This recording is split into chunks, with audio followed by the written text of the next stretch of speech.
Hello students and very warm welcome to all of you on my YouTube channel engineers stop. तो आज हम लोग discuss करेंगे different CPU scheduling criteria, या फिर आप ऐसे कह लीजिए कि जो सीपीयू शेड्यूलिंग होती है उसकी परफॉर्मेंस को मेजर करने के लिए आप क्या क्या क्राइटेरिया यूज कर सकते हैं उसकी बात हम लोग करेंगे। और दूसरा नाम सीपीयू शेड्यूलिंग क्राइटेरिया, और या फिर आप ये वाला नाम भी यूज कर सकते हैं, criteria for performance evaluation of scheduling algorithm. तो टॉपिक स्टार्ट करने के पहले अगर आपको वीडियो पसंद आएगा तो आप मेरे चैनल को सब्सक्राइब करिएगा, वीडियो को लाइक करिएगा और बेल आइकन को प्रेस कर लीजिएगा ताकि फर्दर वीडियोस के नोटिफिकेशन मिलते रहें। तो आइए हम लोग स्टार्ट करते हैं। तो सबसे पहला जो क्राइटेरिया है दैट इज यूटिलाइजेशन।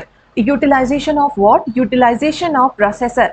कि हम क्या चाहते हैं कि हमें इस तरह से शेड्यूलिंग करनी है, इस तरह से टास्क दिए जाए सिस्टम को कि हमारा जो प्रोसेसर है, जो हार्डवेयर है, वो most of the time busy रहे, ठीक है, आइडल स्टेट में ना जाए। दैट इज योर यूटिलाइजेशन, ठीक है, कि सीपीयू हमारा मैक्सिमम टाइम किस स्टेट में रहना चाहिए? बिजी स्टेट में रहना चाहिए, आइडल स्टेट में नहीं जाना चाहिए, ठीक है। The fraction of time a device is in use is called utilization. अब इसको आप कैसे देखेंगे? यूटिलाइजेशन आप कह सकते हैं कि अगर आपका जो सीपीयू यूटिलाइजेशन है वो 80 to 90% आ रहा है तो इसका मतलब you are in good condition, मतलब आपका यूटिलाइजेशन अच्छा है। और 100% अगर आप कहें तो that is not realistic. 100% utilization होना अच्छी बात है, पर जो एक्चुअल में आपको मिलता है दैट इज कभी 70 to 80% के बीच में लाई करता है यूटिलाइजेशन, और 80 to 90%। सो अगर आप किसी डिवाइस को ऑब्जर्व कर रहे हैं, मतलब अगर आपने 100 मिली सेकेंड के लिए उसे ऑब्जर्व किया और उसमें सीपीयू आपका 80 मिली सेकेंड के लिए बिजी है, 20 मिली सेकेंड के लिए आइडल है, मतलब 80% उसका यूटिलाइजेशन है, दैट इज गुड, ठीक है। So what is our objective is utilization should be high. ज्यादा से ज्यादा आपका सीपीयू बिजी रहे। कैसे फाइंड करेंगे? साइड में फॉर्मूला भी लिखा है, ratio of in use time, कि CPU in use time upon total observation time. जैसे मैंने आपको बताया टोटल ऑब्जर्वेशन से 100 मिली सेकेंड है और आपने उसे 80 मिली सेकेंड आपका सिस्टम बिजी था, प्रोसेसर बिजी था, इसका मतलब आप 80% टाइम उसे यूटिलाइज कर रहे हैं, ठीक है। 80% यूटिलाइजेशन है उसका, तो यूटिलाइजेशन शुड बी हाई, हमें यूटिलाइजेशन को हाई रखना है। Next one is throughput. इसके बारे में भी क्या है? Throughput should also be high. हमारा जो थ्रूपुट है वो हाई होना चाहिए, ठीक है। ज्यादा से ज्यादा रहेगा तो उससे आपकी एफिशिएंसी, उसकी परफॉर्मेंस अच्छी मानी जाएगी अगर थ्रूपुट ज्यादा होता है। What is throughput? Throughput is number of task executed पर unit of time. 1 unit of time में आप जितने भी टास्क परफॉर्म कर लेते हैं दैट इज योर थ्रूपुट, ठीक है। तो the number of jobs completions in a period of time या per unit of time is called throughput. और इसको कैसे कहेंगे कि मान लीजिए, यही एग्जांपल लेते हैं कि आपने 100 मिली सेकेंड में हमने 5 प्रोसेसेस को एग्जीक्यूट करके सिस्टम से बाहर भेज दिया, मतलब कंप्लीट कर लिया, 5 टास्क कंप्लीट कर लिया, तो दिस इज योर थ्रूपुट, ठीक है। Number of task upon total time, तो लिखा है जॉब्स अपॉन सेकेंड। हम यूनिट क्या ले रहे हैं? टाइम का, सेकेंड, और उस सेकेंड उतने टाइम में हम कितने टास्क कंप्लीट कर रहे हैं, ये आपका बन जाता है throughput. And throughput should always be high. Next one is service time, that is also known as burst time, ठीक है। सर्विस टाइम को आप बर्स्ट टाइम भी कहते हैं। तो मैक्सिमम टाइम आप सर्विस टाइम से शायद अवेयर ना हो, तो आपको कंफ्यूज नहीं होना है, this is your burst time, ठीक है। कुछ टर्म्स हैं, मैंने कुछ नए नए टर्म्स रखे हैं जिसे आप जानते हैं, पर उसका एक तरह से सिनोनिम है, ठीक है, बर्स्ट टाइम।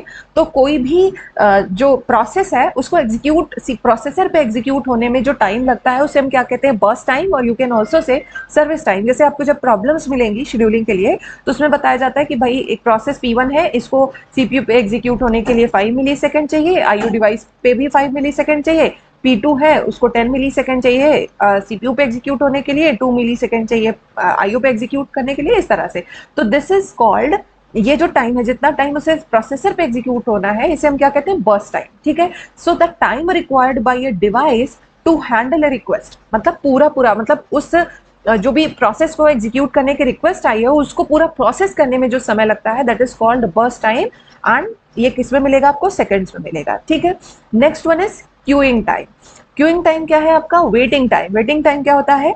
ये देखिए, पहले service time that is burst time, queuing time का मतलब है वेटिंग टाइम। ये टर्म्स आप जानते हैं, waiting time, turn around time, burst time, ये नए नए नाम है ताकि अगर आपको कभी कंफ्यूज करने के लिए कुछ पूछा जाए तो आप घबराए नहीं। Queuing time means waiting time, ठीक है। Okay, time on A Q waiting for service from the device, मतलब कोई भी प्रोसेस जब सिस्टम में आया, जैसे आपका कोई भी प्रोसेस यहाँ पे रैम मेमोरी में आ गया, ठीक है, अब उसको रैम मेमोरी में आने के बाद उसको सिस्टम से एग्जिट करने, मतलब उसका टास्क कंप्लीट होने में जितना देर उसे वेट करना पड़ रहा है उसे हम क्या कह रहे हैं, वेटिंग टाइम और queuing time. For example let me show you, I am taking one example. मैं यहाँ पे लिखती हूँ P1 है एक प्रोसेस, ठीक है, इसे 10 मिली सेकेंड्स के लिए एग्जीक्यूट होना है, ठीक है, और इसका अराइवल टाइम 10 मिली सेकेंड एग्जीक्यूट होना है, दिस इज बर्स्ट टाइम, ठीक है। अराइवल टाइम इसका है 2 मिली सेकेंड, सेकेंड मिली सेकेंड पे वो सिस्टम में आ रहा है, उसे कितनी देर एग्जीक्यूट होना है, 10 मिली सेकेंड, ठीक है। मान लीजिए आपका जो प्रोसेसर है वो यहाँ पे पहले कुछ एग्जीक्यूट कर रहा था, कुछ काम कर रहा था, उसने इस रिक्वेस्ट को, जो आपने रिक्वेस्ट अभी दी है, इसको 5th मिली सेकेंड पे एक्सेप्ट किया, ठीक है, 5 मिली सेकेंड पे इसको एक्सेप्ट कर लिया। P1 आया, ठीक है, 5 मिली सेकेंड एग्जीक्यूट हुआ, 15 मिली, उसके बाद कंटेक्स्ट स्विच हुआ, ठीक है, फिर दूसरी जो हमने एग्जीक्यूट किया, फिर से P1 को चांस मिला, कब, 20th मिली सेकेंड पे, और ये 25th पे ओवर, सही है। 5th मिली सेकेंड पे आया, ठीक है, और अगर ये 10 हो जाएगा ना, ये तो 10 यहाँ पे 10 मिली सेकेंड तक एग्जीक्यूट हुआ, फिर 15th मिली सेकेंड पे इसे फिर चांस मिला और ये 20th मिली सेकेंड तक एग्जीक्यूट हुआ, थोड़ा सा कैलकुलेशन मिस्टेक है। 5th मिली सेकेंड पे आया, 5 मिली सेकेंड के लिए एग्जीक्यूशन हुआ, फिर कंटेक्स्ट स्विच हुआ, कोई दूसरा प्रोसेस आया, 15 मिली सेकेंड पे फिर आया एंड सो, ठीक है, 20th पे ओवर, ठीक है, 5-5-10 सेकंड इसने एग्जीक्यूट कर लिया। अब व्हाट इज क्यूइंग टाइम और वेटिंग टाइम, देखिए पहले इसने कितने देर वेट किया, सेकंड मिली सेकंड पे आया था, तो यहाँ पे इसने वेट किया 5-2, ठीक है, प्लस ये वाला ड्यूरेशन भी तो ये वेट कर रहा है ना, जितनी देर एग्जीक्यूट हुआ उसके बाद उसके अलावा जो टाइम है वो वेट कर रहा है, तो 15-10 दैट इज ये हो गया 8 मिली सेकेंड। तो टोटल वेटिंग टाइम इसके लिए क्या हुआ, 8 मिली सेकेंड के सिस्टम में एंटर करने के बाद जो एग्जीक्यूशन टाइम के अलावा या जो बर्स्ट टाइम के अलावा जो टाइम उसे लग रहा है, ठीक है, वो क्या है, उसका waiting time, that is your queuing time. So time on A Q waiting for service from the device और प्रोसेसर, डिवाइस का मतलब प्रोसेसर आप मान के चलिए, सीपीयू, ठीक है, तो 8 मिली सेकेंड इसका वेटिंग टाइम है, ठीक है।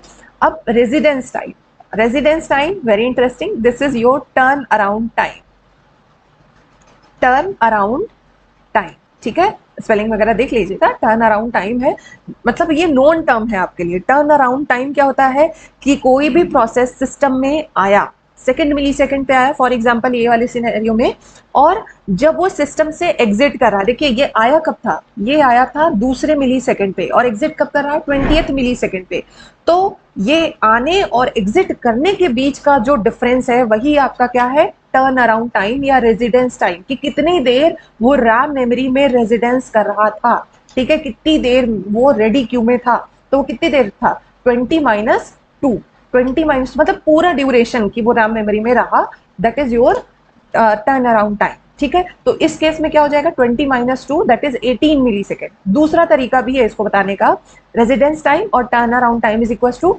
Service time plus queuing time, मतलब waiting time plus burst time. Waiting time देखिए कितना था, 8 मिली सेकेंड, ठीक है, बर्स्ट टाइम कितना था, 10 मिली सेकेंड, दोनों को ऐड कर दो कितना हो जाएगा, 18, और 20-2 करो, मतलब exit time minus entry time, तो ये क्या हो जाएगा आपका रेजिडेंस टाइम और turn around time. I hope आपको क्लियर हुआ होगा कि सिस्टम में आने के बाद, जैसे उसके अराइवल टाइम से लेके उसके एग्जिट टाइम तक का जो ड्यूरेशन है, that is your turn around time और रेजिडेंस टाइम, ठीक है, कितनी देर वो पूरा रैम मेमोरी में रह रहा है।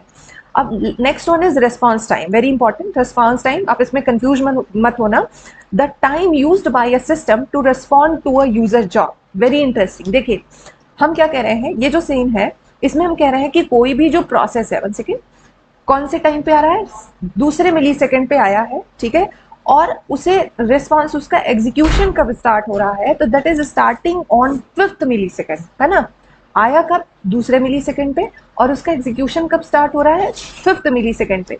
तो सीपीयू को इस प्रोसेस को रिस्पॉन्स देने में कितना टाइम लगा, ठीक है, तो वो कौन सा ड्यूरेशन है, ये ड्यूरेशन जिसे मैं मार्क कर रही हूँ, ये जो ड्यूरेशन है, ठीक है, कि वो दूसरे मिली सेकेंड पे आया और उसे एक्सेप्ट कब किया गया, उसकी प्रोसेसिंग स्टार्ट हुई 5th मिली सेकेंड पे, तो ये जो बीच का ड्यूरेशन है 2 to 5 is called your response time, मतलब 5-2 करेंगे तो आपको क्या मिलेगा, इस सिनेरियो में response time is equal to 3 millisecond, ठीक है।